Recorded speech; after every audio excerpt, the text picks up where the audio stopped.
This is the Veterinary Life Coach Podcast with Dr. Julie Cappel, episode number 124. Hi, veterinary friends. It's the Veterinary Life Coach Podcast. Welcome back. And today I have a guest that I had on the podcast a little while ago, and it was so much fun. I begged her to come back, and she agreed. It's Dr. Jessica Moore-Jones. And she is in Australia, so she's in the PM, I'm in the early morning AM, and we were able to get together to record a podcast for you. She is the founder and CEO of Unleashed Coaching and Consulting. I got it. My brain is a little slow, but I got it. Unleashed Coaching and Consulting. I had to make sure I got the words in the right order. Thank you so much for being here, Jessica. I really appreciate it. My pleasure.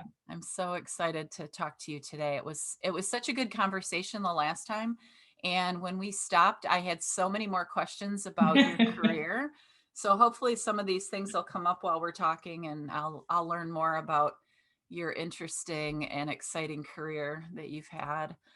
It was a lot of fun. Yeah. So we kind of thought that we might start out speaking a little bit about imposter syndrome in our profession, because in my coaching business, I hear a lot of those kind of struggles with people that are working as veterinarians, whether they're in a hospital setting or in any kind of setting. And Jessica has experience in animal welfare and shelter medicine. And so those veterinarians struggle with these things as well. So we thought we'd start out with that and then kind of see where it goes. So would you like to say a little bit about your take on imposter syndrome, Jessica? Absolutely. I guess, there's no surprise to anybody that it's fairly rampant in our profession. I think, the sheer personality of the stereotype of veterinarians coming out at the moment, where type A, we love to succeed, we want to be great at things, we want to do an excellent job, and so our personalities sort of set us up, and then we go into a profession in which it's often not very feasible to do a perfect job, whether that's because of client constraints or costs or time, or just because, you've got so many balls up in the air that, you need to find ways of doing a pretty good job. But there are very rare occasions where you actually get to go, yes, I ticked every single box and that was perfect. And I can't think of a thing I would have done better. Some days you're a super success and a epic failure at the same time, right? Yeah. And I just think that it's one of those things that the combination of our personalities and our profession do really set us up to feel a lot of guilt and, that sort of definition around imposter syndrome. When they first sort of started talking about it, they really were referring to women, but it doesn't only apply to women. They've very much, broadened the scope of what imposter syndrome looks like now. And really it encompasses anybody who worries that they aren't up to scratch and that people are going to work that out, and that nobody can see that they're a fraud, and just any minute now they're going to be discovered for the fact that they have no idea what they're doing.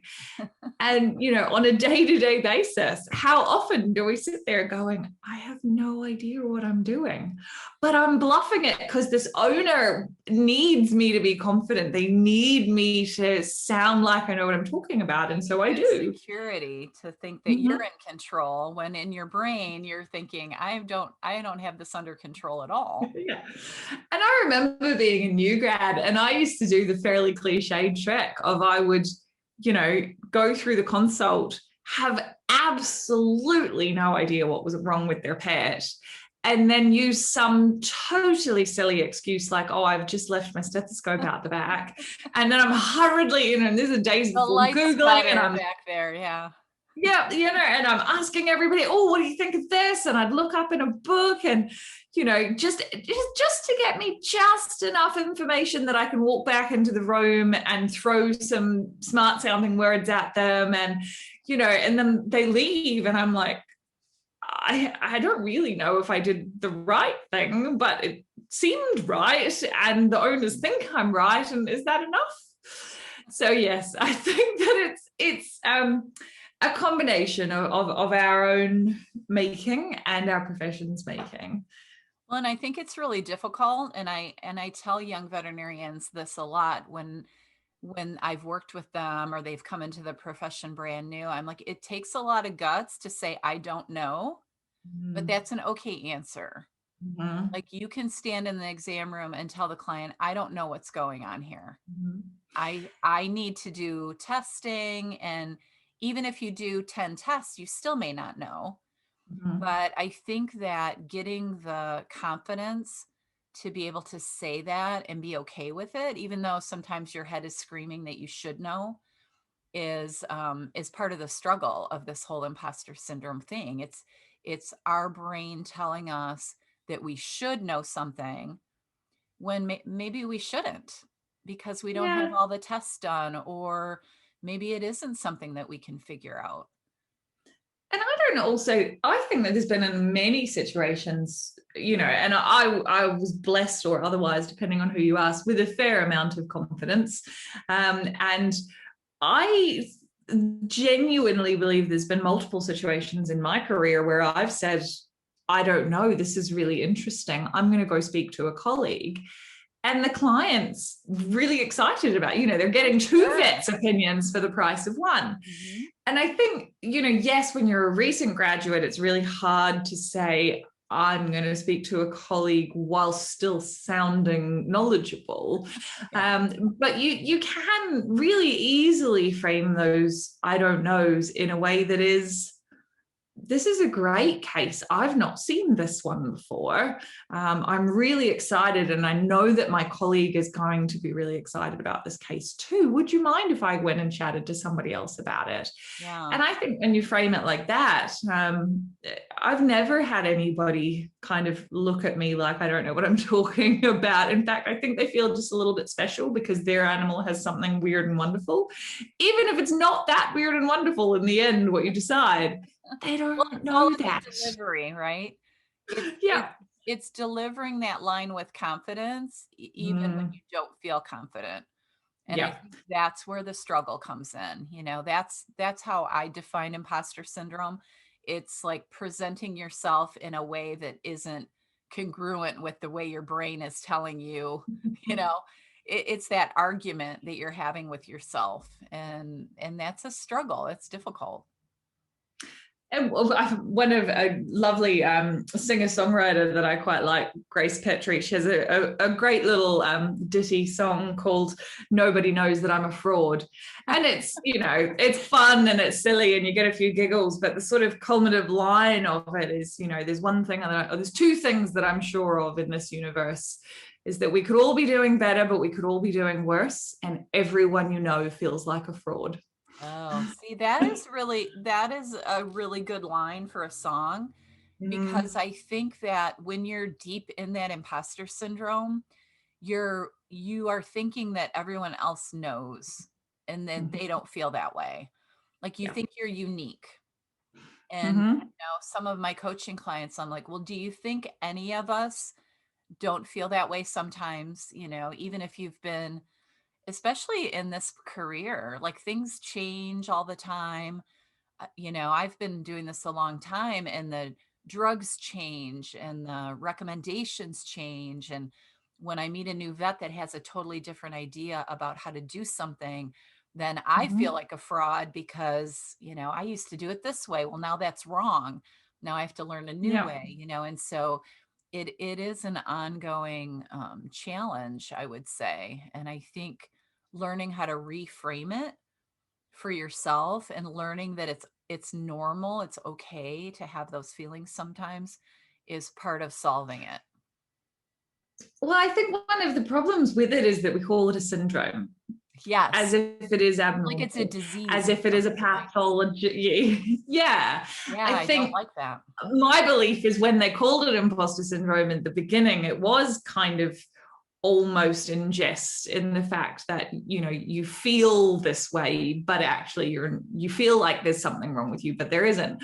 Right. But I think just because we talk about it as a syndrome, it really kind of seems like you're alone in this, but actually the statistics are just shocking. You know, something like 70%, particularly 70% of women will experience this at some point in their careers.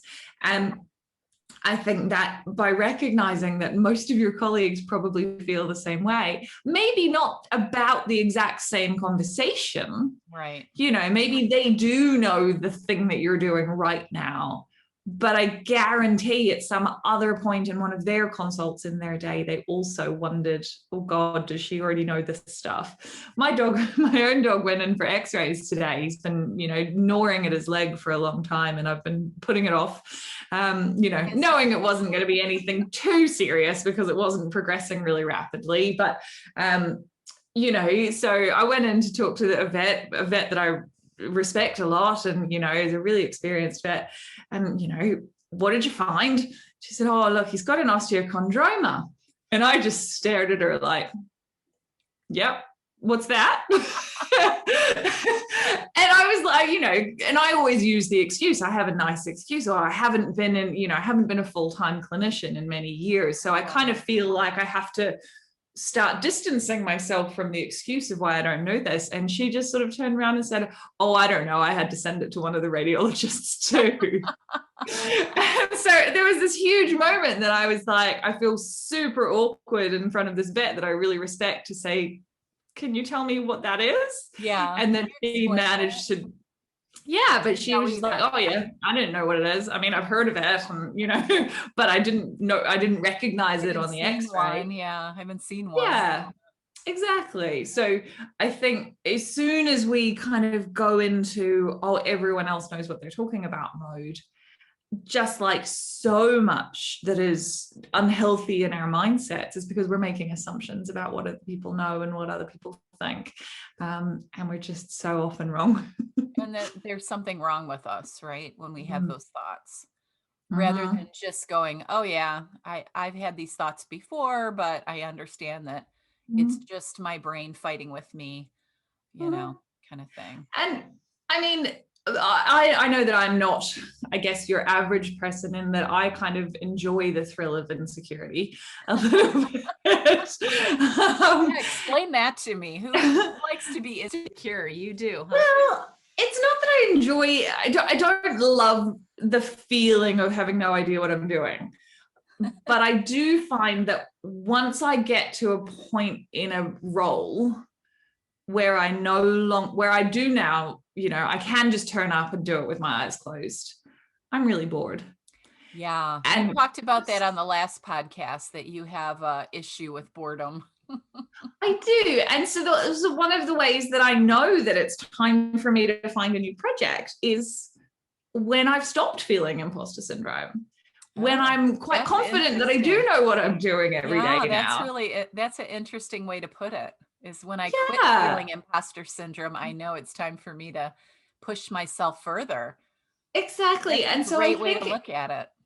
If you can reframe it in your head as it's not a pathology just because it's called a syndrome, and that actually maybe it's a signal that you're ready for the next step or you're ready for the next challenge. Now, don't get me wrong, there are times in my life where I'm quite happy to just turn up and do the easy stuff and things that I'm comfortable and familiar with, but I try not to let those stages of my life go on for too many months. But sometimes, you know, something might not be great in my personal life, so maybe I am comfortable in a job that's just simple and I can do without feeling insecure.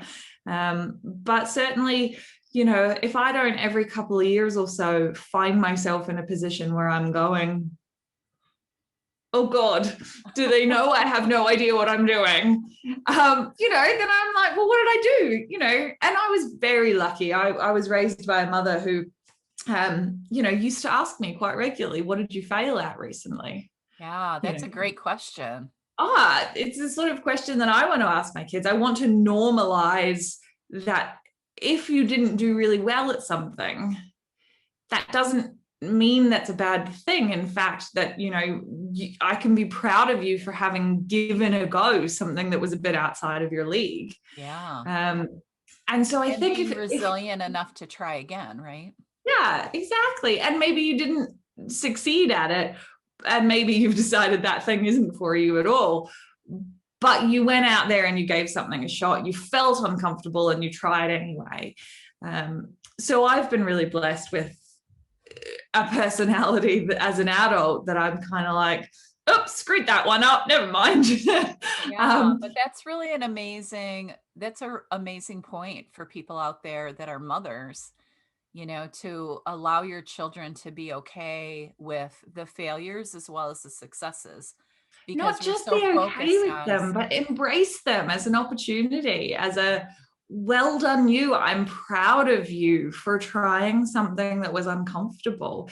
Get your kids comfortable with feeling uncomfortable. And then these feelings like imposter syndrome will be something that helps them to thrive, not to shrink. yeah. I think there's a lot in that. So do you have a piece of advice, and I'll try to come up with something as well, for somebody that feels really stuck in this feeling of imposter syndrome and they're having a hard time getting out of it? How would you recommend that they push forward in spite of that feeling?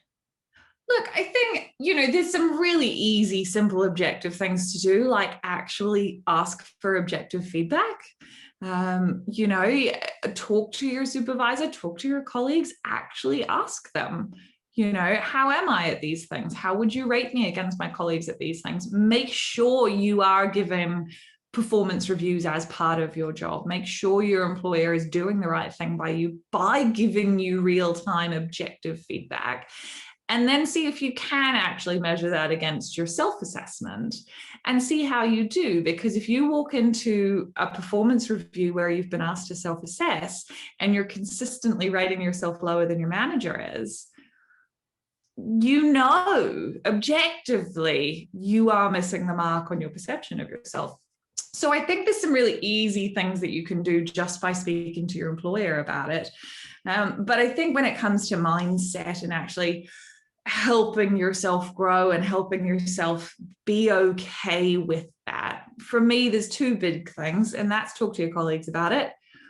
Recognize that they probably have very similar feelings and that it is normal. But then and I know this, I'm blessed that this is a bit easier for me than a lot of people, but try to enjoy the feeling, try to embrace it as your brain going, this is a new challenge. This is, something that is helping me grow. And if I didn't feel this way, would that be an indication that maybe actually I'm allowing myself to become a little bit stagnant? Yeah. Yeah. And that is so true. The other thing I would add to that is kind of push yourself to take an action towards that scary thing, because sometimes it's hard to overcome the feeling by thinking yourself out of it. And, because that feeling becomes so strong because your brain is so fixated on it. But if you can take one small step in the direction of that fear, whatever it is, if it's a case or a surgery, or, when I started writing, I had this huge story in my head that I was a terrible writer, but I really wanted to do it. And so I really had to struggle with myself, of being an imposter as an author and writing articles. And so the way I had to get over it was to just start writing and being okay whether it sucked or not, like if it's really terrible and I put it out there, I just have to be okay with that, because the only way I'm going to do it is to do it. And Yep. then you get better and it gets easier, right? The more I write, the easier it gets. So if you can overcome yourself for just a second to take one small action, I think sometimes that helps, because then it gets a little easier each time, like you said, to Yeah. overcome that fear of failure. Yeah, baby steps there's a lot to be said for baby steps. And I think because we are such perfectionists and because we want to do an excellent job, we feel like a baby step towards something is a failure, as opposed to all progress is progress. Right. And so if you didn't get it perfect, but you did it, that is enough. Yeah. And I think being able to kind of make sure that you know that doing an okay job is still an okay job. Yeah, I heard it once from a coach to do B minus work. Like it's okay to do B minus work because the B minus work is better than no work. Like if you Yeah. put it out there and it's B minus, then that's better than not ever doing it or trying it. Yeah. And my best friend from university, from vet school days, we met in vet school. We were great friends throughout. And we always received almost exactly the same marks in pretty much everything we did. And the really interesting part about it was that we had completely different ways of studying. And we would both walk into an exam and scare the bejesus out of each other because none of us knew the same things as each other. And I would walk into an exam having studied all of the material at a very superficial level. And she will have studied every single nuance of all of the details, but only made it halfway through the material. Oh, okay.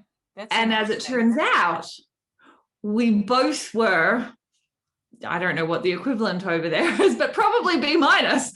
We were kind of B students. We Yeah. were fine. We were not at the top of the class, but we were Right. not at the bottom of the class.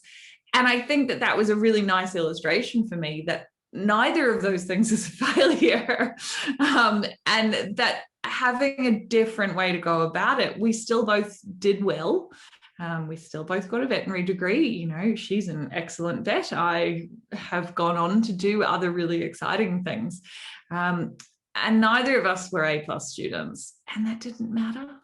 No, because people don't ask you that, right? They don't ask you what your Oh grades God, no. were.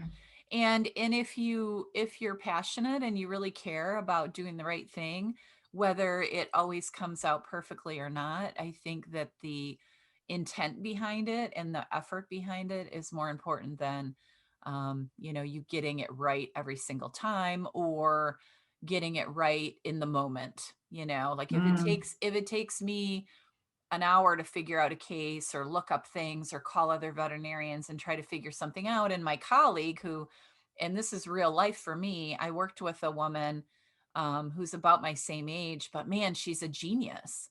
Like she remembers everything. She's got articles. Like she's into the zebras, like I can't remember any of the zebras. I'm like, it's just an ear infection or a urinary tract infection, like I'm down the middle. And working with her, neither one of us, we were very good at what we did, but together we were amazing because when she got way out there in the stratosphere, I could just pull her back in and be like, no, this is just a run of the mill gastritis. It's not some, atypical Addison's. That was her favorite disease, atypical Addison's. So just, not feeling like an imposter around her because her brain works so much differently than mine. But I'm more logical and down to earth and, and I'm good with the people. And so it's just admiring yourself for who you are and using the tools that you were given to do this job, And I think there is a lot in there about admiring the strengths that you bring as well. But I also think that, if you step outside yourself and look at from the client's perspective, and we're always so worried about the clients judging us. Now, how many of us have been in a situation where we actually have done a perfect job? And we are like, I am rocking. Look at my surgery. I kicked that ass. And I am so proud of myself. And then the client complains because the stitches are a bit crooked, or the bill's $50 more than you estimated. Price. And so you can do a perfect job and it not be what they wanted. Whereas I remember one of my favorite cases of all time when I was practicing full time. I saw this greyhound, lovely greyhound, elderly owner. I couldn't work out what was wrong with this dog. It was inappetent, you know, it kind of had shifting lameness. It had all of these weird sort of things. And she came back once a week or so, you know, on her pension. And I tried another test and another test. And eventually I decided that it was a hyperparathyroid issue. And so I went to get bloods. And in America, I'm sure you have a lot better facilities, but in the UK at the time, there was only one lab that did it. And you had to take the blood at the exact right time so that it went that day to be tested that day. But you needed to get like 8 mils of serum. Wow. That's and a lot. So yeah. And so I was running these bloods, and I was like, and then I had to make the lady come back because of course it was a greyhound. So I thought I had enough for 8 mils of serum, and I didn't because cell volume. And then she'd been in for like the 8th time. I'd taken more blood. I spun it down. I had 8 mils. I was really impressed. I was going to do the thing. And then I dropped a vial on the floor and smashed it.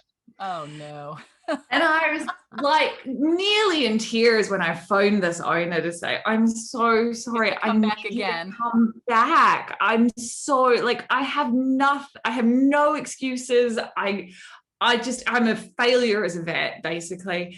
And she bought me flowers. She was like, oh, you must be having a terrible week. And she just thought I was the best. And when I left that, you know, I was only a locum that place for 3 months. And when I left, she was really sad to see me go. It took me like 2 months to diagnose her dog with the thing that it had. Yeah. And, you know, hundreds of her dollars and a lot of round trips. And she still thought I was the best thing since sliced bread because I treated her like a human being. Yeah. So I think we can focus really hard on being perfect and still get it wrong from the owner's perspective. And sometimes we can just be human beings, and that is fine. And accept it. Mm-hmm. So yeah, I think the more we focus, not perfect. Yeah. And a lot of people know that, and a lot of people are fine with that. And the people that expect too much of us, frankly, they just need to be educated that we're humans too. Yeah, yeah. And I think we forget that. And we forget the volumes of people that like this woman, that love us and accept us as the savior, because they can't do what we do. Even if it's something simple like squeeze out anal glands, or, you know, fix an ear infection, or if it's something super simple, they can't do it. Yeah. Like they literally can't. And to us, it seems so mundane and so easy. And, you know, so we forget that most of our clients are super appreciative. But it's not those people who post on social media, of course. Right. Well, this is a good segue for us, right? Because we also talked about how do we deal with these clients right now? And so in the US, where I am, since the pandemic, and I think it was starting before the pandemic, there is kind of a shortage of veterinarians. There's a shortage of technicians. The hospitals keep reproducing. We get more and more veterinary hospitals, but I don't think we're graduating enough people out of school, or we have some attrition where veterinarians are leaving. And then since the pandemic, we have this huge number of pets that people are adopting. Like the shelters are almost empty. It's crazy. So the demand has gone from here to here. And then clients are being really impatient and ugly at times. So we kind of talked about this, you know, this would be a good subject for us maybe to discuss and offer some tools to people on how to manage these clients' expectations and the social media blowback when their expectations aren't met. Is that happening where you are too?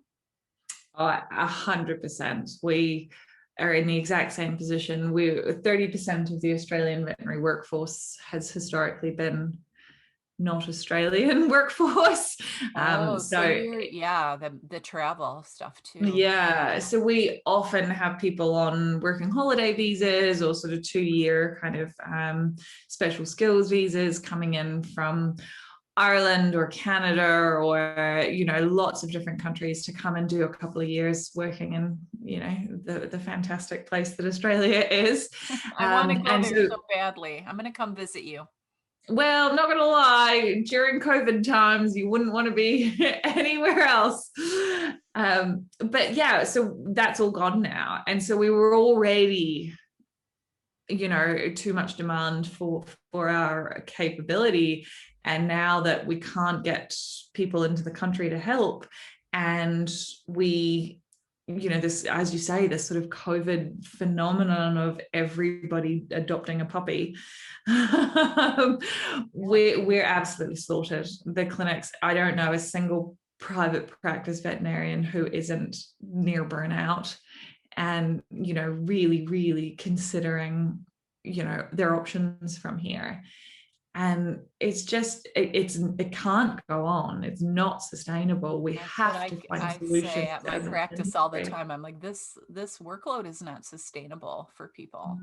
And I'm fortunate that I don't work every day. Like I'm not at my hospital full time. I'm only there 2 or 3 days a week, but those are long, hard days when I'm there. Like I'm really moving. And clients, most of them are appreciative, but some of them are downright nasty right now. They have, and I don't know that clients are getting nastier as opposed to just statistically, there's just more of them coming through the door. Yeah, that's true. So you're more likely to get a jerk, right? Yeah, statistically, there's jerks out there, and a lot more of them are walking through our doors at the moment. But I also think that there's a lot to be said for people, both in our profession, but also the general public, have this really unusual underlying anxiety happening that's sort of unprecedented, in that, COVID and the economy and stress and health and all of these things have so many people just having this kind of little subconscious niggle always sitting in their chest, which makes them just that little bit less able to, offer compassion, because they're pouring from an empty cup. And so maybe when something frustrates them that maybe pre-COVID might have not been a big deal, I think a lot of people are struggling right now. Yeah. And even those that aren't financially struggling, or haven't had somebody got sick from COVID, that underlying anxiety is there for almost everybody at the moment. It's not going anywhere. Yeah, so they're reacting from their own feelings of overwhelm and frustration and whatever they're going lack through. of their kids are home, Oh yes. Yeah, I keep trying to remind myself of that, and remind my team that I always go back to something that John Maxwell says is hurting people hurt people. And if you can remember when people are trying to hurt you, that it's more about them than it is about you, sometimes that helps you separate yourself from the vitriol or whatever they're throwing your way. And one of my favorite, I totally agree. I think that, particularly when something's not gone well for their pet, and so they've got grief, or they've got, guilt, people, I've often said, and this is a really common thing that I share within shelters, is that if people can pass their guilt onto you, they feel that they've washed their hands of it. So if somebody knows subconsciously that they've done the wrong thing by their pet, whether that's they should have bought it in a week ago, or they are trying to surrender it, or they haven't provided it with the care, or they've fed it too much, or any of those things that subconsciously they're feeling bad about, there is a huge human defense mechanism that is, if I can make this your fault, it wasn't my fault, and then I can feel better. And so what I have always said to my staff is that you need to recognize they're trying to give you their guilt. I like and it is and I've always said it's okay for them to give it away, but you can't take it. It's not your guilt. Good. And we have a tendency to do so because we want to help, and we wanted that animal to not suffer, and we wanted all of those things. But that is their guilt. And if you can take it on, then they're relieved of it. but now you have to feel that from 5, 10, 20 clients a day. And that is not a sustainable level of guilt to be taking home to your children. No. And so yeah, people are trying to give you their guilt, and you need to make sure it stays in the consult room. They can get it out if they need to, and you can smile and nod and say, I'm so sorry that you're feeling that way, but it's not yours to pick up off the table. Oh, and I love that visual. As you're speaking, I'm thinking of them taking their guilt and trying to hand it to me, and then me like backing away and just letting them set it on the exam room table. Yeah. Have you ever done that sort of, joke where you just sort of holding a piece of rubbish or something and you just go to hand it to your friend just to see if they'll take your rubbish off you? Yeah, it's pretty much that. Yeah. Is that they're just casually handing it off and hoping that you will grab it, because then it's not theirs anymore. Oh, I love that. That is a really good tool for someone to use. I'm very visual, so to me, that if you can picture that in your mind of somebody trying to hand you their guilt, or all their other emotions, their anger, their grief, their anger, a lot of what's happening with us now, and I experienced it a couple days ago because I was working, their frustration at having to wait, or their frustration at, I don't know why clients do this, but they make an appointment at 11 and then they schedule, their kid has a soccer game at 11:30 on a Saturday. And they expect that they're going to pull into the veterinary hospital and do everything they need to do in 15 or 20 minutes and then get back in the car and leave. Well, we know that's not realistic. Like, you can't do a whole veterinary appointment in, 10 minutes. And you also know that there's 10 people ahead of them. So they're going to wait a little bit, but then they get frustrated. And then they're, well, why is it taking so long? And what's going on? And how come you can't work faster? And, and we take all that on, all that stress that's coming off of them. And it's not necessary to do so. If we can just be like, gotta wait. If you don't want to wait, there's the door. There's other clinics. Yeah. Yeah. And because nobody, I don't know what the medical system is like there, but we have a pretty good medical system here. But you don't go to the doctor and not expect to wait half an hour. Right. It's just normal. You will be waiting, and you do not make plans after your doctor's appointment. Like, nobody does. At least a couple hours, I give myself 2 hours when I'm going to any appointment. Even a hair appointment, sometimes they don't run on time, or, you're going to a store to buy something. You don't know how long you're going to have to wait. Yeah. So I think. And I think, as you said, that kind of, okay, sorry you were frustrated. Kind of not, because the way I look at it is they want you to hurry doing everyone else, but then spend the right amount of time for their appointment. And so I just turn around and say, when you come into my room, I will give you my full attention, but therefore I need to do the same for the people in front of you in the line.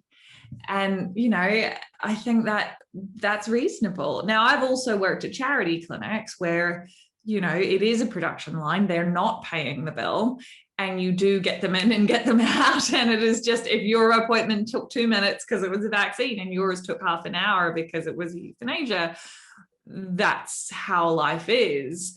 And so, there are different scenarios, but in your general standard private practice, you're paying the same fee for my time. I'm not going to gyp them of their time to spend more time with you. That's not fair. That's not how the world works. And I actually have a moderately strong aversion to greasing the squeaky wheel, as it were. Tell me about that. Well, I just, what does that mean? I've gotten quite frustrated, particularly, you'll be doing something, whether that's, chasing results, or, having your lunch break, or seeing another customer. And the nurse or the receptionist will come and kind of go, oh, this woman's really upset that she's been waiting a long time. And I'm like, I'm really sorry that she's upset that she's been waiting a long time, But just because she's verbally angry about it and treating you like crap, why would I reward that behavior?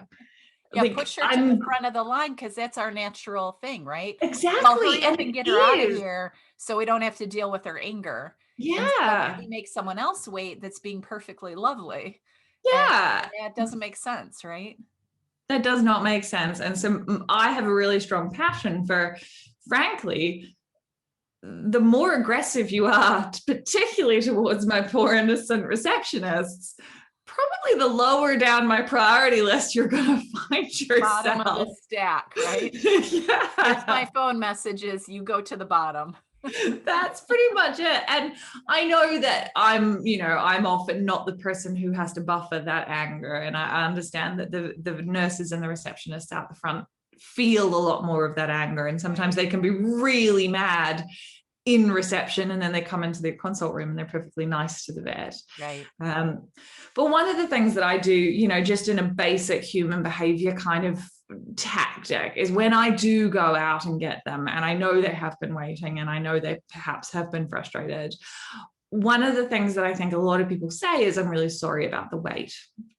And while that's perfectly legitimate to apologize that they have been waiting, it also gives them a little bit of validation that it's a you've problem. done something wrong. Right. And so I tend to come out, and it's a very, very small change in sentence, but all I say is, thank you so much for being so patient.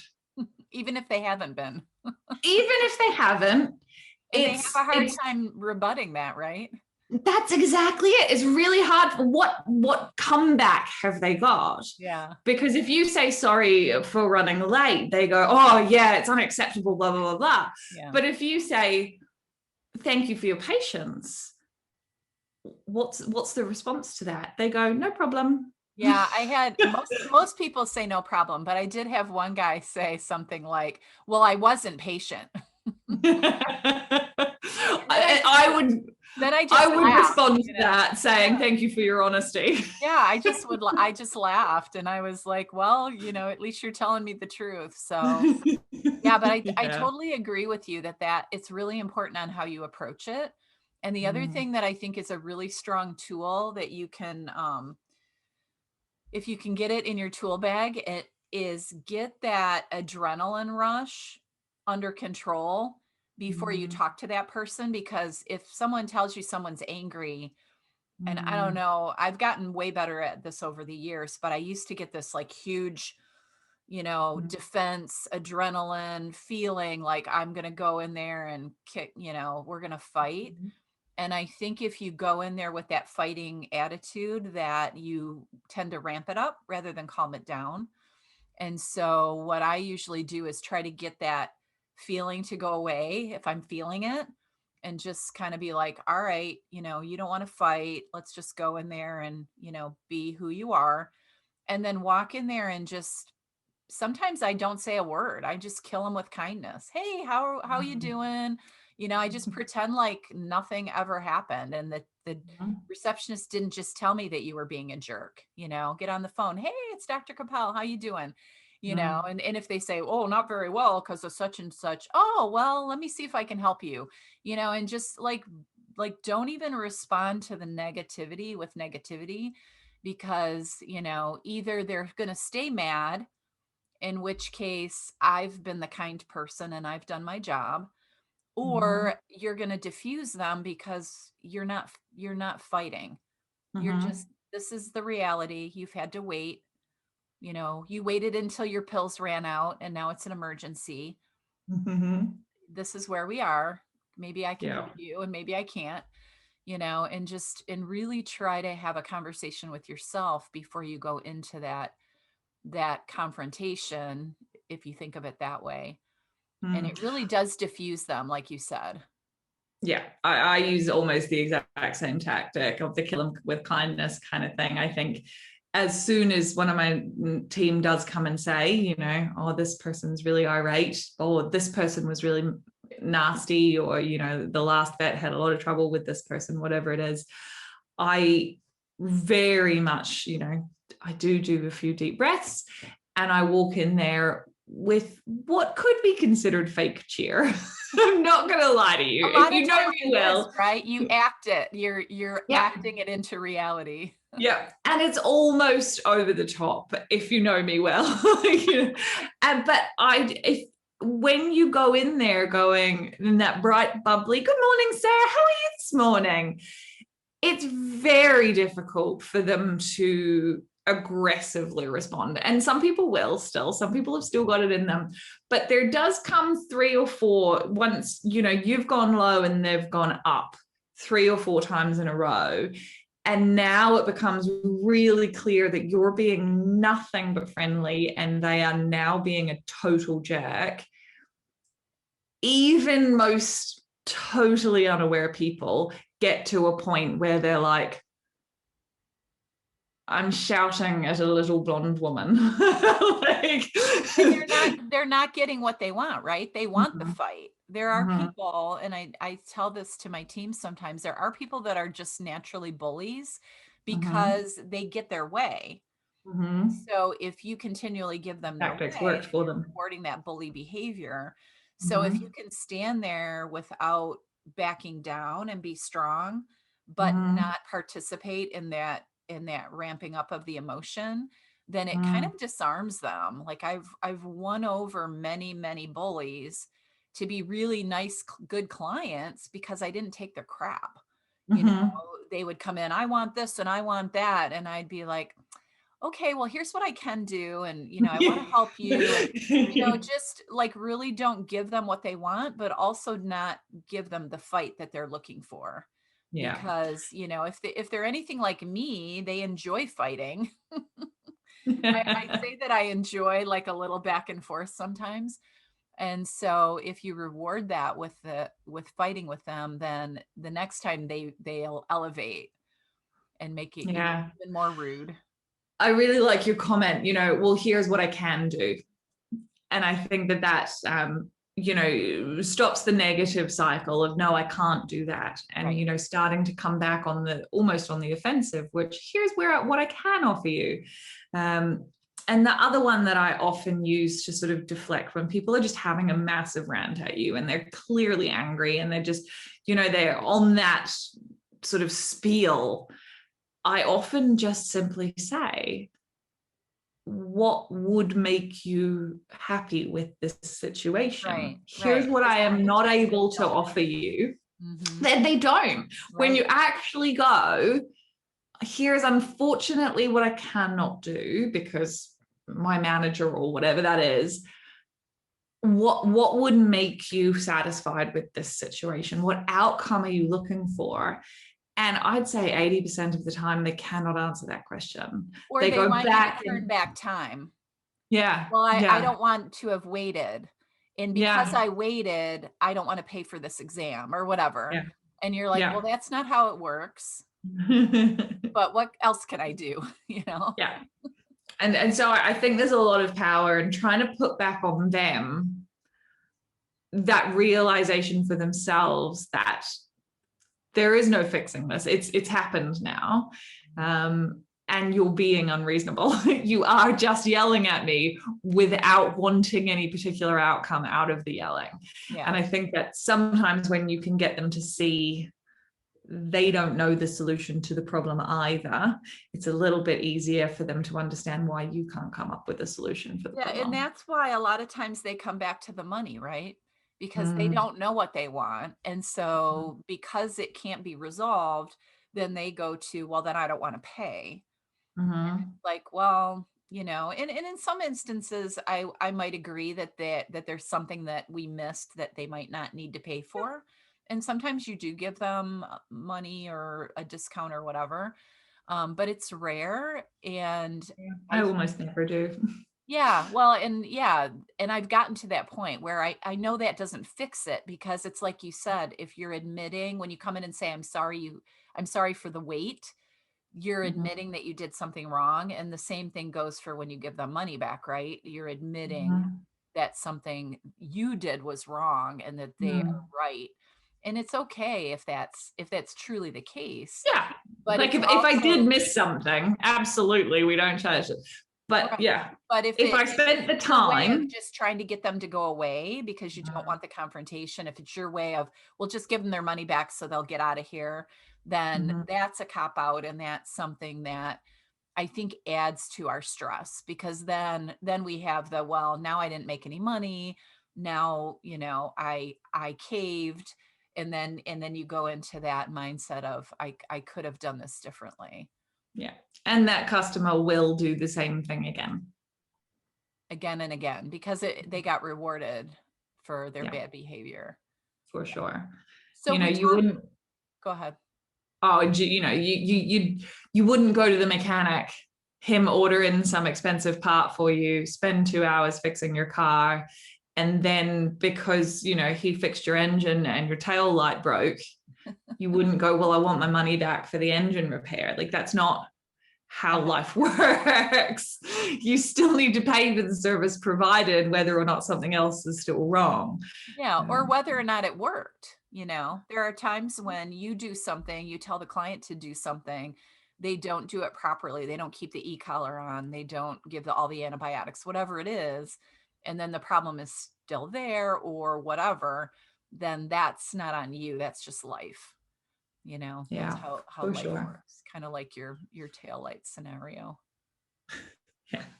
And I do think that so much of it comes down to the words we choose to use. And as you say, that kind of whether or not you buy into them wanting the fight, and just choosing to maintain your calm. Now, don't get me wrong, those conversations take it out of me. When you walk in there and you're totally flatline, calm and chilled and cheerful, despite them screaming, I walk away from those You want to fight, conversations. right?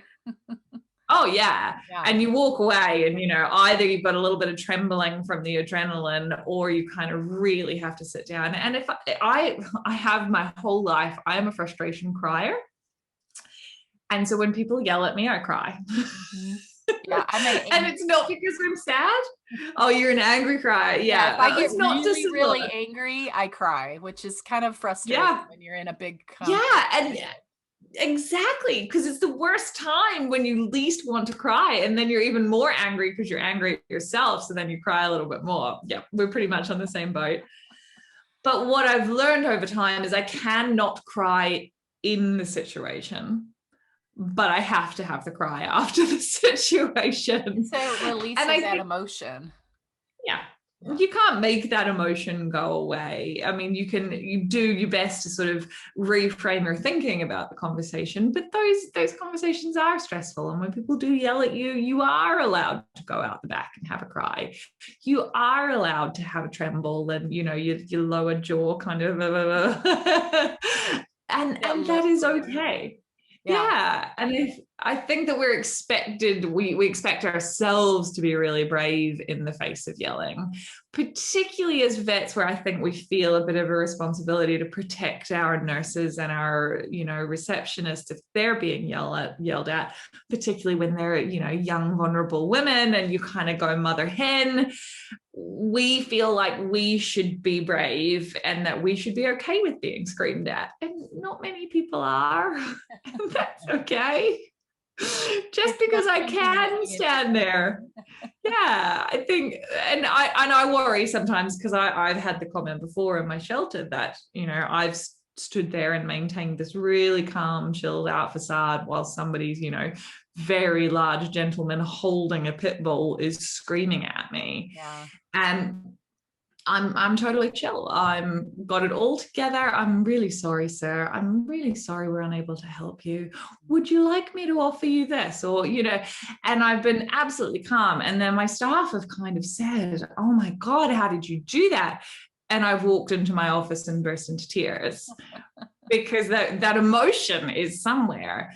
And in hindsight, I wish that I'd spent more time probably letting my staff see the burst into tears part, to let them know that actually I'm not okay with that either. Yeah. It's okay for that to hurt and for that to feel quite personal and quite invasive.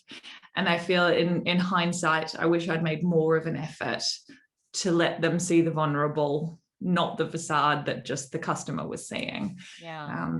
Because again, coming back to that imposter syndrome, I know that I have caused staff to feel like they can't deal with those situations because it really upsets them.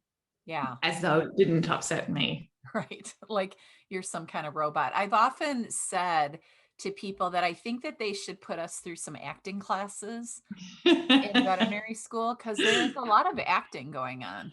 Don't you think? Like in the exam room, sometimes you're not feeling the greatest. You just did a euthanasia, you're sad. You walk into the next room with a puppy, you know, you have to, you know, and you get good at switching your emotions, but you don't have time to process all the time. So I think sometimes part of our imposter syndrome, we're kind of circling back to that, is the fact that we are sometimes acting. You know, sometimes we're playing a role That's and it true. doesn't feel authentic. And it's difficult to not be your authentic self. That is energy consuming. I put myself through uni teaching aerobics, which, you know, is an amusing kind of career history to have. But I think it was an exceptional skill to learn in your early 20s, that you spend an hour putting on a persona that your membership wants to see. And so you are this, yay, isn't exercise wonderful and life's so great.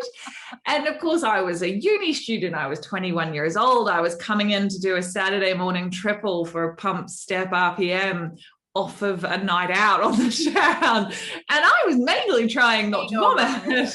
Yeah. And, you know, but that skill of being able to put on the facade is a really valuable skill. And I wouldn't recommend that people feel the pressure to be in that facade all the time, because I think that when you're not your authentic self, that is more emotionally exhausting. And I think that if we encourage people to just be in the facade for 9 hours of their day, 5 hours a week, I think that would be really dangerous. But I do think it is okay to learn that skill, to sometimes you just have to put that brave face on, soldier through for the next 15 minutes, as long as you have set aside time later to recover from that 15 minutes. And that's the most important thing, I think, is understanding when it's getting to be too much. You know, you have days where you put on that acting face so long that it is exhausting. And so knowing yourself well enough to say, look, I just need 5 minutes. I just need to walk outside, or you know, walk around the block, or whatever it is, even if you have clients waiting. You know, I always joke that I would hide in the bathroom, because that's one of the few places in a veterinary hospital that they won't come after you as a doctor. Sometimes they'll slide notes under the door. I've had that happen. But most of the time you can go into the bathroom, shut the door, and you will be alone. And so I think just realizing that that's all okay too, you know, even if they're calling you for a client, or you need a second, or you need to call your child, or you need, you know, there are things that are more important than, you know, always being on at the veterinary clinic. Well, the way I look at it, you know, most of us know the feeling in normal life when you've booked a holiday in 3 months from now, and somehow everything is just a little bit easier to cope with because there's a finite deadline. And that if you can just get through till that holiday, you'll be okay. Now, of course, we know that that's not true, because you have to come back to real life. But the feeling of relief that comes from having a time set aside to recover is quite strong. And so I try to bring that in mini versions into my life. So I have Sunday sloth day. I can't remember if I was talking to you about this last time, but I don't work on Sundays. If I have to work on Sundays, I take Mondays off. And I almost never book social engagements on Sundays either. I very much, it is for me and my dog. And sometimes I stay in my pajamas all day and I don't feel the tiniest guilty about it. Other times we go for a big long hike up in the hills and we can walk for 8 hours and not be contactable, and I don't feel the tiniest bit guilty about it. And that is something that really makes my week much more manageable, because no matter how tired I am, I'm like, it's okay. I've got Sunday. I'll be all right. I'll catch up. And then I bring that back to even a smaller kind of minute level, and that booking breaks throughout my days are my miniature version of that I don't allow people to book things in my break. Of course, if something's dying or imminently suffering, yes, of course, I'm going to see it. But if a nurse comes in and says, oh, there's been a walk-in, could you just, prepare this prescription, or, can you just quickly look at the paperwork? I will look at my watch and I will say, just taking a break now, I can do that in 10 minutes. And I get a moderate amount of pushback. Yeah. And people are often surprised. I believe, though, that that's my responsibility to look after myself in that space. Yeah. And if all vets did that, then we would all be better off.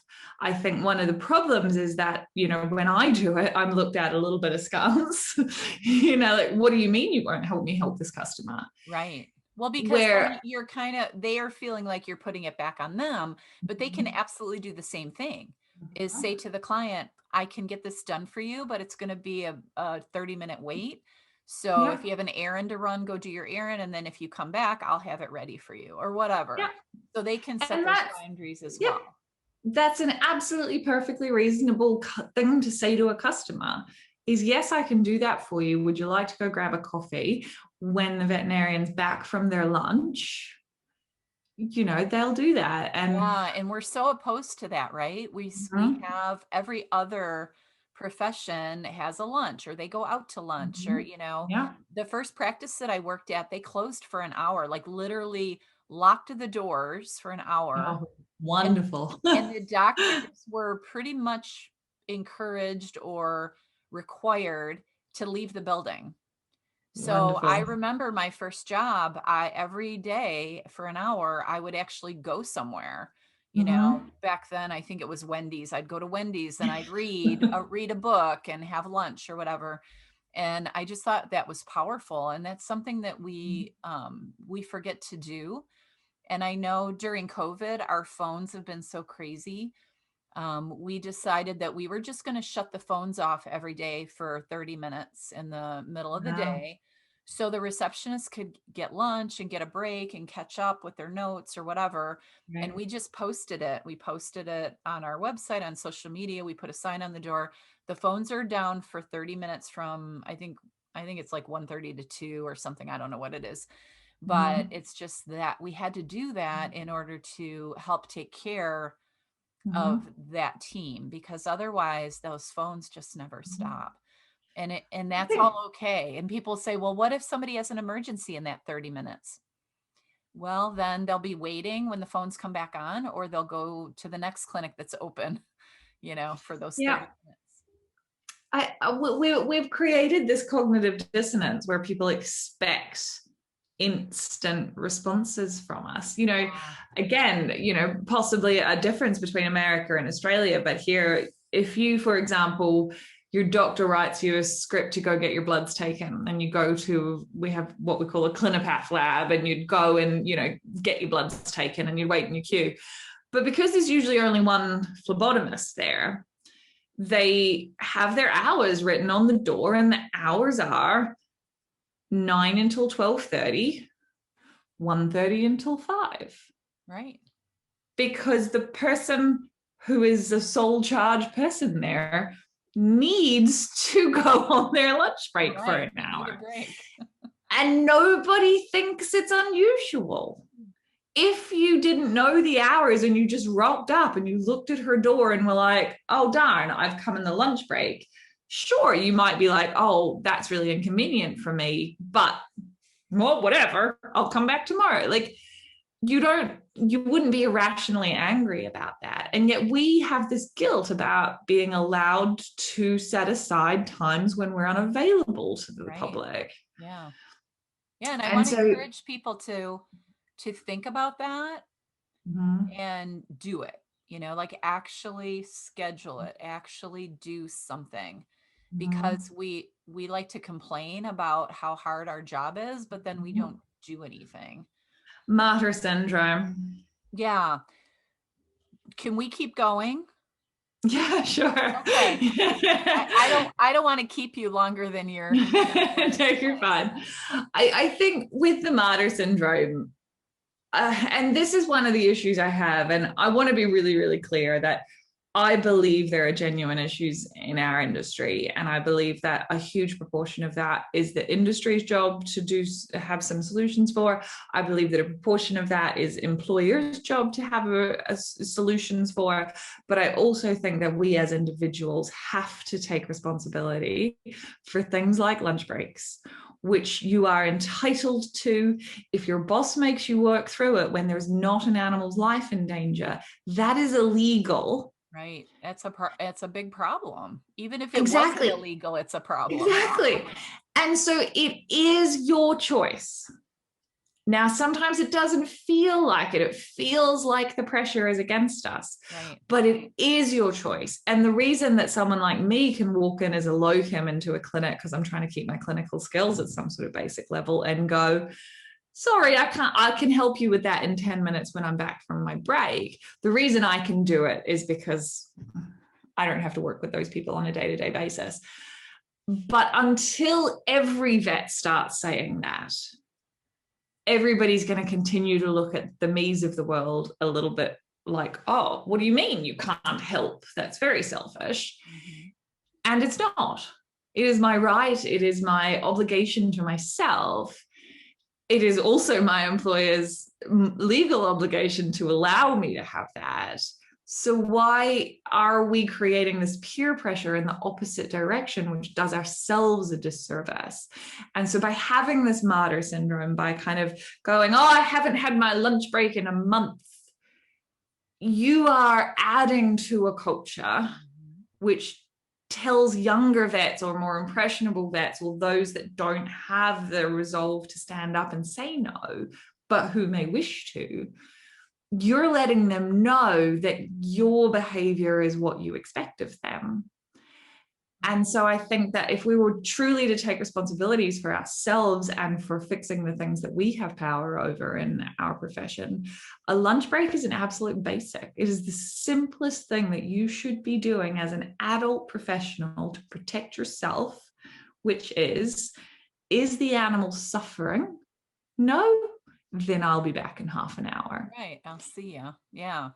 Yeah. And I know that sounds a little bit harsh, and I know I'm oversimplifying it, but I do believe that we have a responsibility to ourselves and to the people who are looking to us to really start creating a peer pressure in the other direction. Well, and you say that it sounds harsh, but the only reason it sounds harsh is because we haven't made that a normal thing. Like it should be normal. Veterinarians get to take a break, that technicians get to take a break, that they're not working through their lunch, that they're not interrupted when they're on their downtime, that the phones do get shut off, that we do close our hospital at a certain time, that we only take, clients up to a certain time. And no matter what, we, if you're lucky enough to work in an environment where there are other clinics that are open or emergency clinics, that you do get to close and you do get to go home, and that you do go, see your family. And saying that it sounds harsh is part of the problem, right? Yeah, Because because that's the it should just be minority view. normal. Yeah. And I thought of, when you were talking, when I got out of veterinary school, there were very few emergency clinics, and most of the small animal clinics in my area took their own emergencies. So we were on a pager or a phone service, or, and when people called in the middle of the night, that was our job to get out of bed, drive down to the clinic and do whatever, do a C-section, do a bloat, and it was terrible. And then be back at work at 8 a.m. Right. And they didn't get good care, and they didn't, I wasn't my best self at 3 a.m. And sometimes, you'd go all the way down there, and cause I do birds, and the pet would already be dead. And so it was a total waste of time, and over the years that has changed. So no veterinarians in my area ever do call, and it slowly evolved. It was like, first we, didn't take call from this time to this time. And, and then the emergency clinics started to open up, and then we just did, calls for our own clients. And then it kind of evolved into, well, I don't want to be on call. And, and it was veterinarians demanding that, and also the profession changing in a way where we did have more emergency clinics. And so change is possible, but it really has to be pushed by the individuals, and then also the hospital owners, and not being okay with, we need to make one more dollar, and we can't be closed because, somebody's got a program with their kid at school, and that should all be okay. It should be like, your kid has a program at school, leave at 4, your shift is till 6, but no, mark the books, get out of here, go do it. How often have you been here overtime in this fortnight? Just right. Exactly. Yeah. So I think that it is our job, and to start demanding it. And then, as an industry, what do you think the solutions are overall? Do you have an idea about that? Look, I mean, I won't pretend that I know how to fix the industry as a whole. I do think it is, what I would classify as a wicked problem, which is one of those kind of problems so multifarious that there is no one solution. There is no kind of silver bullet. There's never going to be. And, that there's a lot of, exactly. There's a lot of speculation about, oh, well, if they just did this better, it would be fine. And if they just did this, then it would be fine. And I don't believe any of that to be true. But I do believe that we, as individuals, have a lot of power. And as you say, we changed the industry when we started saying, I don't really want to do on-call anymore. And it got harder and harder. Because it was expected, but then the new vets came out, were like, I don't want to do that. And as an owner, I had to say, oh, okay, well then I guess we're not doing that anymore. I think that that's how things filter up. So what happened is, you have some clinics that are no longer making their staff do on-call, and some who still are. And these are the clinics that attract the staff. Right. And so we are currently in, a stage where we have the power, in that if we gravitate towards the clinics who are offering the lifestyle that we are choosing, and who are offering those solutions, then these clinics that aren't offering them are going to go out of business, because if you can't staff your clinics, you're in serious trouble. I think that's one of the biggest risks to the industry right now. And so we have the power to shift that simply by choosing our employers based on what we believe they should be offering us. And to me, that at an absolute minimum is, you get your goddamn lunch break. And if a thing is not dying imminently, when the doors are meant to shut at 6, if they phone at 10 to 6, then they are sent to the nearest emergency clinic. Whether they're happy or not, right?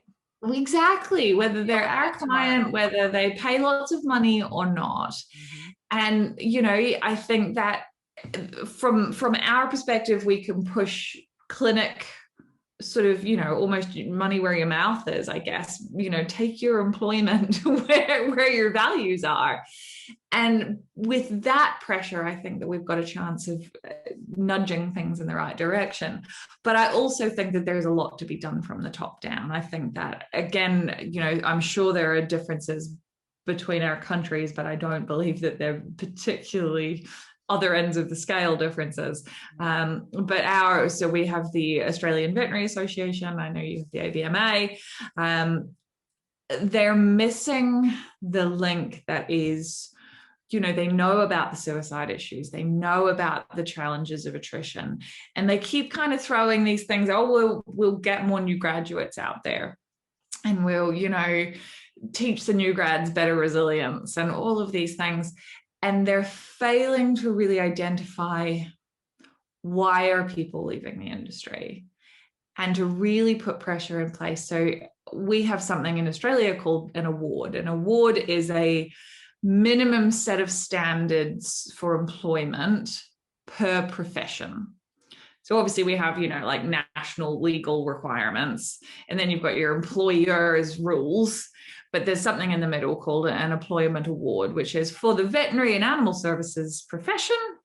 These are the minimum standards. And in the veterinary profession, it is laughable.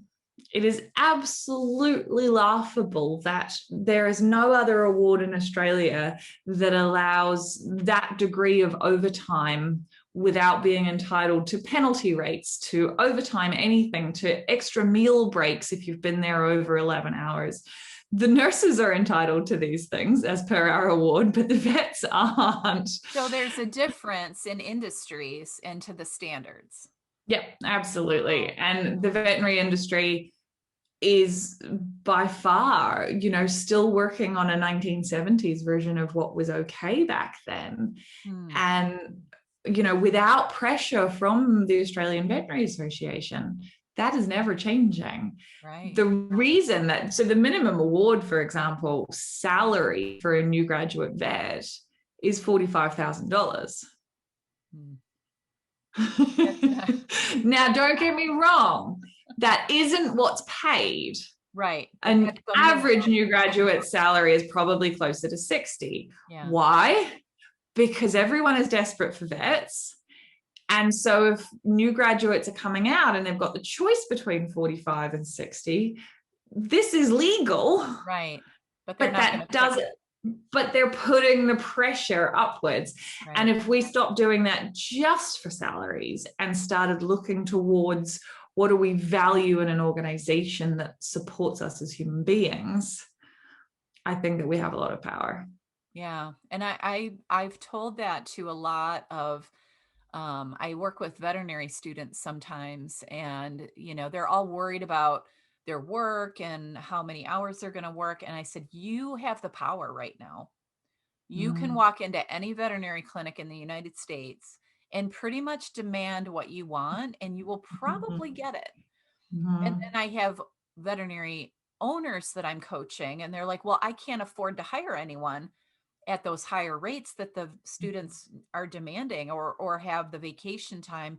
And I said, well, then you're going to have to raise your prices and change the way your hospital works. You're going to have to figure something out. What are you not charging for that you're doing? Yeah. Can you get more support staff so your veterinarians can do more work and bring in more money so you can pay them more? I mean, there's different ways to change the industry that don't require us to lose money or, abuse the people that work for us. And there's this mentality that that's the case. And it's absolutely true that if you demand it, then the industry is going to have to start to come in that direction.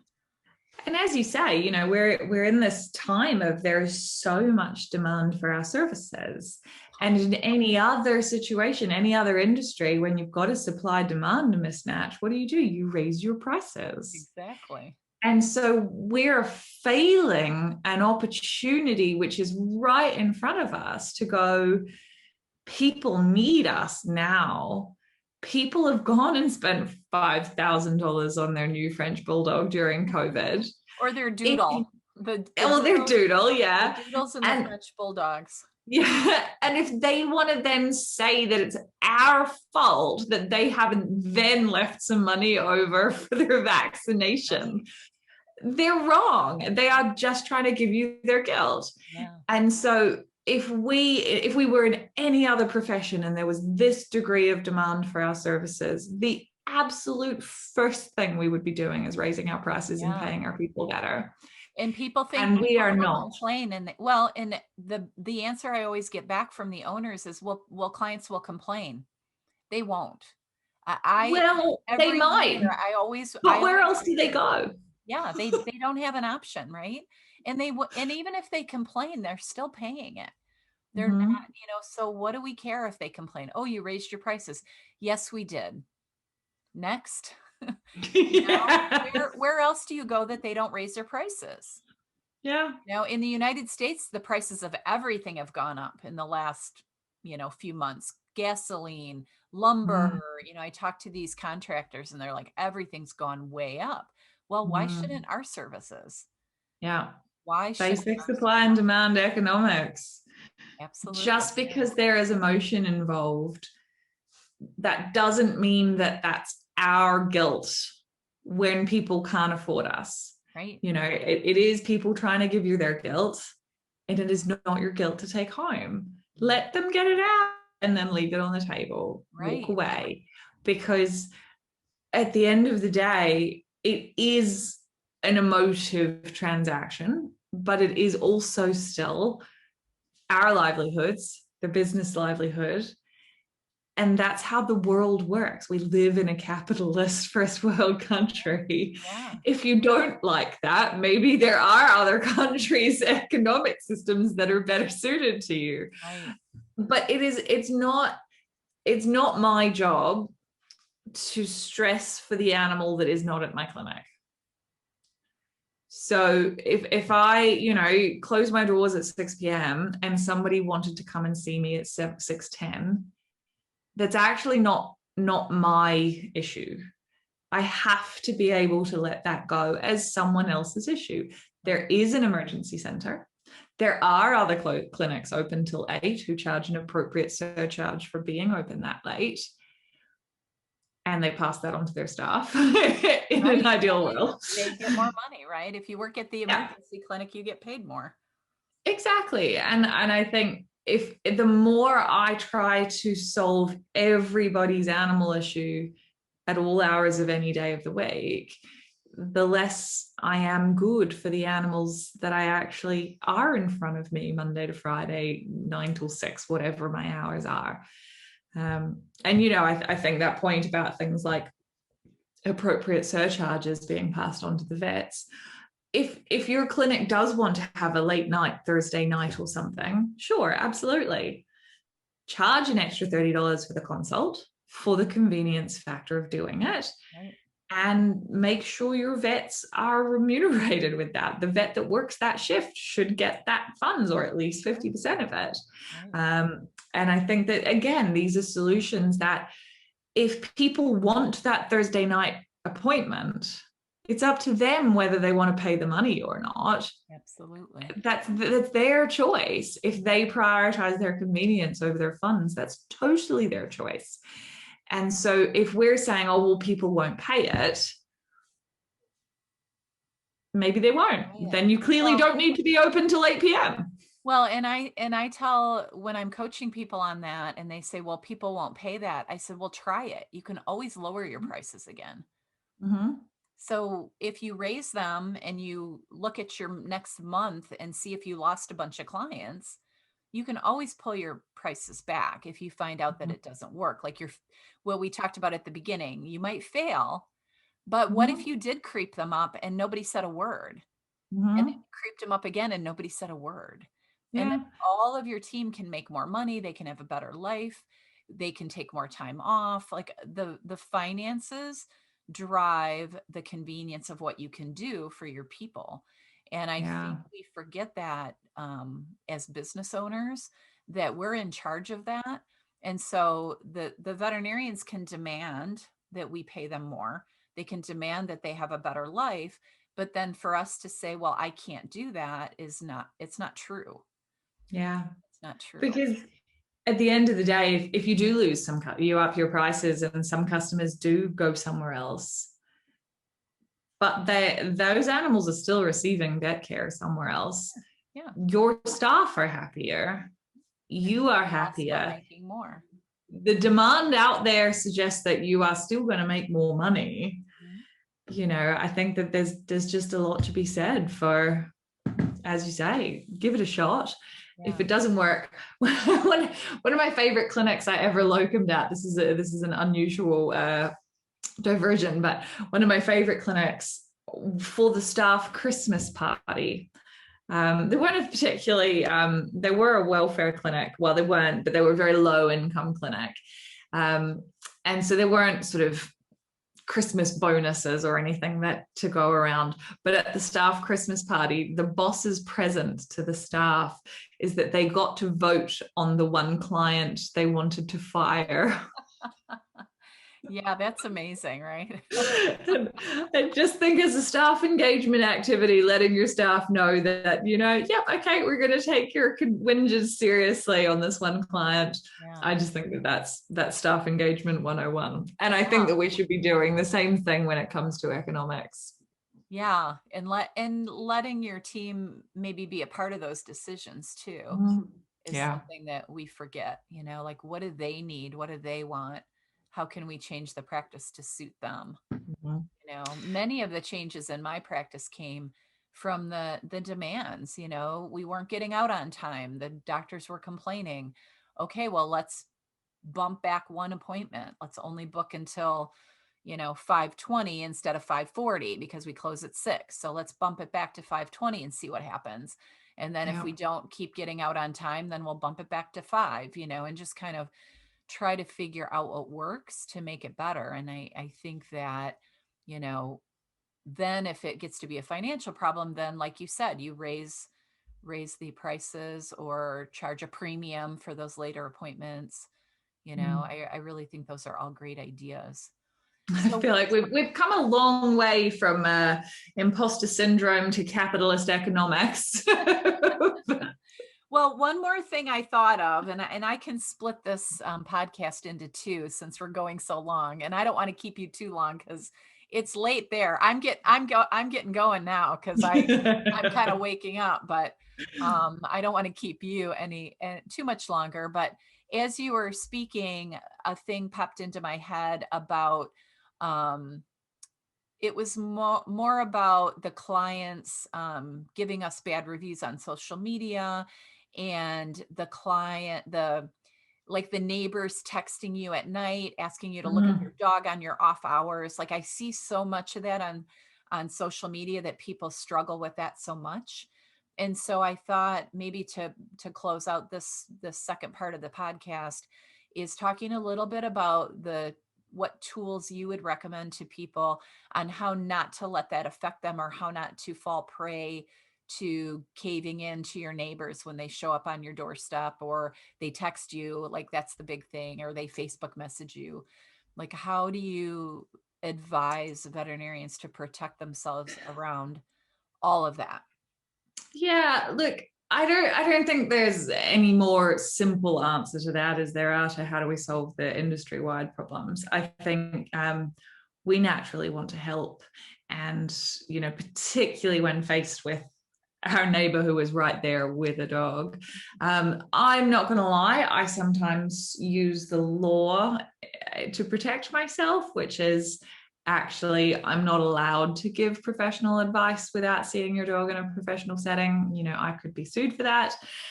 So I sometimes simply, if I really don't want to engage and it's better for my mental health, I just say it would be unprofessional of me to give you advice without doing a professional exam. So, at best, I might send them a web link. Here's a reputable source to look that thing up, or your dog's having this. I'm really passionate about dog behavior, so I get a lot of behavior questions. And if I am not in the zone that I want to take that on, at best, I will send them a link to a good person saying, I highly recommend this person's details on that subject. As for social media, though, I'm not perfect at social media switching off. or work in shelters, and I am just susceptible as most people to the keyboard warrior. And that you think that you've done an amazing job and you've saved the shelter I work at the moment 8,000 cats a year, 90% live release rate, which is exceptional for an open admission shelter. We don't turn anybody away. And yet there are still people out there that will go, oh, you murdered that cat, or why didn't you try harder on that cat? And I guess the big one for me is, a little bit the same as people trying to pass on their guilt, But I also go, it's very easy to sit in the comfort of your chair behind your computer and judge that we're not doing well enough until you have skin in the game. Your opinion isn't important, frankly. If you're down here fighting the good fight with me and you think we're not doing well enough, then let's have a conversation about how we can do better. But if you're sitting up there on the stands shouting down that I should run faster or work harder, frankly, your opinion is not important. And you know, I'm not perfect at following my own advice on that one, but I do believe it. I do believe that I will take anybody who's got skin in the game that wants to have a go that I could be doing things better. I will take that opinion really seriously, and I want to have that conversation. But if it's somebody sitting behind a keyboard having a go because they have no idea the realities of what we face, then I'm very impatient to it, and I don't engage. I never engage in a Facebook conversation. Absolutely never. Yeah, that's super important, because your first instinct is to go back at these people, right? Your first instinct is to get into it and try to tell them why they're wrong and give them the facts, because they don't know the facts, and that gets you all jazzed up and wanting to prove that they're wrong, and that really isn't useful. I think as soon as you come at anything from trying to prove someone wrong, you're already going to fail. I think for most of the time, whether you're in a vet clinic or an animal shelter, if you wait 10 minutes, someone else will defend you for you.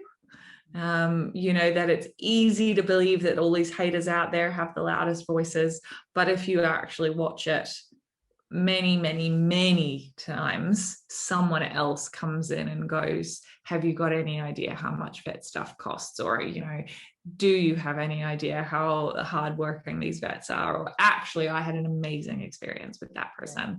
And you don't have to get and into so it. yeah, and not without you ever having to defend yourself, somebody else will do that for you because someone out there does recognize your value.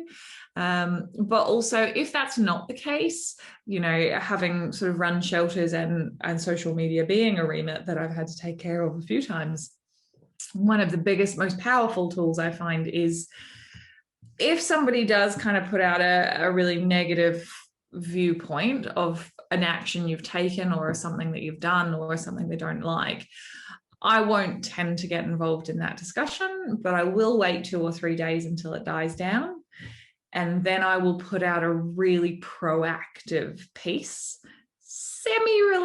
related enough that it proves my point, but without ever responding to an allegation or someone else's. It's just simply, here's an amazing, heartwarming story that illustrates how many animals we help in this space. Wow. So, for example, if somebody has a go of this dog that I didn't save, I will do a big story about the lengths we went to save another dog, which makes really clear to anybody who is engaged in our organization, there was clearly a reason that that dog was an exception. Yeah. And that we didn't give it up without a fight. And so that's probably one of my biggest tricks, I guess, of the trade, is I never come out on the defensive, absolutely refuse to defend. But I will wait until an appropriate hours or days or weeks later, depending on how big the issue is, and then come out with a really proactive, positive story that illustrates why that person was wrong. Yeah. The other thing that I've recommended before, and this is how I handle in a veterinary hospital setting a really negative review, is to not dispute it, not answer it back, but basically say, thank you so much for letting us know you were disappointed in our service or whatever.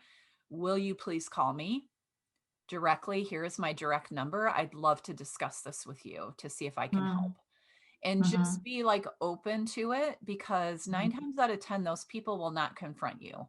They don't want to confront you. And that's why they're sitting behind the keyboard, because the power of social media. Either they know they're wrong, or they just don't want to confront, and that's her way of confronting without actually doing it. And so when I see a review, a really nasty review, and I see a kind response, then I either assume that it was discussed and taken care of, or that person just wanted to be ugly. And then either way, that's not a useful review to me as somebody checking out a business. And so I hope that most people have that attitude. The other thing that I really want to encourage people to do is, if a neighbor shows up on your door, or they text you and they want you to take care of their pet, or a relative texts you, and you don't have the wherewithal to say no, like you said, to stand up for yourself, and you decide to help them or answer them or whatever it is, then I think it's so damaging to continue that victim story. Well, this person texted me and I had to take time out of my day to help them, and blah, blah, blah, blah, blah. No, you chose to help them. That was your choice. Now own it and just help them, and then let go of that victim story, because I do that, right? My tech calls me at, on a Sunday because something's wrong with one of their pets and they don't want to go to the emergency clinic. Can I help them? So now it's my decision. Do I want to say no and make them go to the emergency clinic, or do I want to go drive to the hospital and help them? And if I choose to go to the hospital and help them, now I have to let go of the story. Yeah. Because I see it's the Martyr Syndrome again. Yeah, it goes right back the same as the lunch break. Yeah, exactly. So it all kind of comes back to protecting yourself, owning it, and then working on your own brain to stop telling yourself that you don't have any power here. And that kind of goes, that so kind valuable. of encompasses all of the things that we've talked about today. Yeah, no, I couldn't agree more. I think so much of it is not, I think when we say victim mentality, it kind of gives it really negative connotations, but it's really about just recognizing your choice in the situation. And even though pressure may strongly be against you, it is still your choice, whether that's skipping your lunch break to do some paperwork, whether that's staying late, whether that's helping, your neighbor on the weekend, whether that's getting involved in a social media argument. You do have a choice. And while I'm not saying that I don't often make the wrong choice, just the same as any other human being on the planet. Absolutely. We all the do. important part is to go, oops, my bad. Not they're bad because they made me. Right. And that learning from that failure, like we talked about back at the beginning. Yeah, for sure. Well, I appreciate you so much. This has been so fun. I love talking to you. Like, we could just go on for days. A little bit longer, yeah. All right. Well, I am going to let you go, but there's so many more things that I want to talk to you about. So I really hope that at some point we can get together again if you enjoy this. I'm enjoying it a lot. I'd love to. Now you've got your daylight savings finished. The timing is a little bit more amenable. Right. Yeah, we can do this again. So anything you want to say about your business, and get a little plug in for if people want to find you, where do they find you, and what? Always. So I run unleashedconsulting.com.au. Don't forget the AU on the end, otherwise you end up at some tech company. And any help that you might need with leadership or resilience in your workplace, or general consulting. I'm a lot less about business consulting, a lot less about money and efficiency. I believe that money and efficiency comes by taking care of your people. So I'm the human element of the animal industry for sure. So any help you might need with culture and engagement and people skills, leadership, that sort of stuff, I'm your person. Awesome. I love it. Thank you so much. Well, I really appreciate you. I'll let you go so you can go to bed, and I'll go start my day. It was lovely speaking to you again. I love it too. Thank you so much. This is Dr. Jessica Moore Jones, and she's a lovely human, and I really appreciate you. You too. Thank you so See you, much. Julie. Have a beautiful day, Bye. everyone. Bye.